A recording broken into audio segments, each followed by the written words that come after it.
નમસ્કાર, હું રાજ. આપ જોઈ રહ્યા છો સ્પાર્ક ટુડે ન્યૂઝ. વાલિયા તાલુકાના કોડ ગામ નજીક આવેલી ગુજરાત ગાર્ડિયન લિમિટેડ કંપનીમાં ચોરીની શંકા આધારે કામદારોને બહાર કાઢવામાં આવતા ગ્રામજનો દ્વારા કંપનીના ગેટ સામે ભારે વિરોધ નોંધાવવામાં આવ્યો હતો.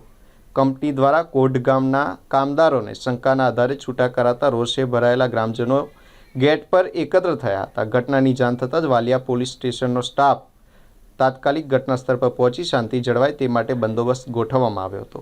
આ દરમિયાન કંપની મેનેજમેન્ટ કોઈ ચર્ચા કરવા માટે તૈયાર ન હોવાનું જાણવા મળ્યું છે. ગ્રામજનો અને છૂટા કરાયેલા કર્મચારીઓએ જણાવ્યું કે માંગણીઓ સંતોષવામાં નહીં આવે તો આવનારા દિવસોમાં ભૂખ હડતાલ સહિત ઉગ્ર આંદોલન કરવામાં આવશે.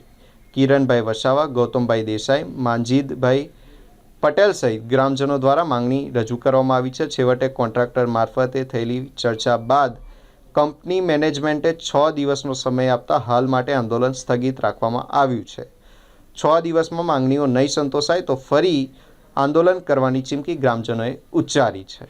આજ રોજ ગુજરાત ગાર્ડિયન કંપની પર આ ગુજરાત ગાર્ડિયન કંપની 1992થી અમારા ગામમાં આવેલ છે.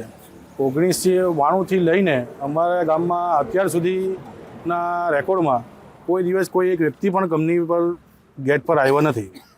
અમારા ગામના 4 છોકરાઓ જે એ લોકોને 5 વર્ષથી 6 વર્ષથી એક ભાઈ તો 29 વર્ષથી જોબ કરતા હતા.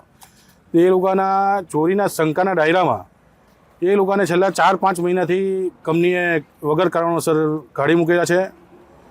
તો અમારી બસ એ જ રજૂઆત છે કે ભાઈ આ લોકોને કંપની પર નોકરી રાખો ને એ લોકોને જે કાઢેલા છે એ સમયથી એ લોકોને આજ સુધી પગાર આપો ને આ નિરાકરણ નહીં આવશે તો આવનાર સમયમાં અમે આ લોકોને આહ્વાન કરશું ને મોટા પ્રમાણમાં અમે આવીને પ્રદર્શન કરશું. તમારા આવ્યા બાદ કોઈ મેનેજમેન્ટ તમે કોઈ રજૂઆત કરી છે? કોઈ આવ્યા છે ગેટો મળવા માટે? મેનેજમેન્ટ અમારી સાથે કોઈ વાતચીત હજુ થઈ નથી. કોન્ટ્રાક્ટરને આગળ કરે છે. કોન્ટ્રાક્ટર કહે છે કે ભાઈ બીજી કંપનીમાં પણ અમારી માંગણી એ જ છે ને 4 છોકરાઓની પણ માંગણી એ છે કે ભાઈ આપણા છોકરાઓને આ જ કંપની પર રાખો. ચોરીનું લાંછન એ યોગ્ય નથી. એમ ગામમાં આ છોકરાઓએ જે ચોરીનું ટેગ લગાવીને જો એ લોકોએ પછી આ જિંદગી નહીં નીકળે.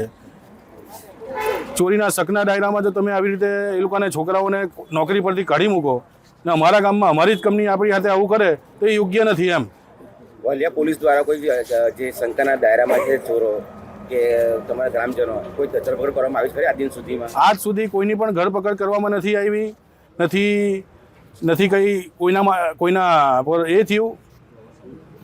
હા, એટલે આપણે મહેરબાની કરીને આ છોકરાઓને નોકરી લાગે એ જ અમારી રજૂઆત છે.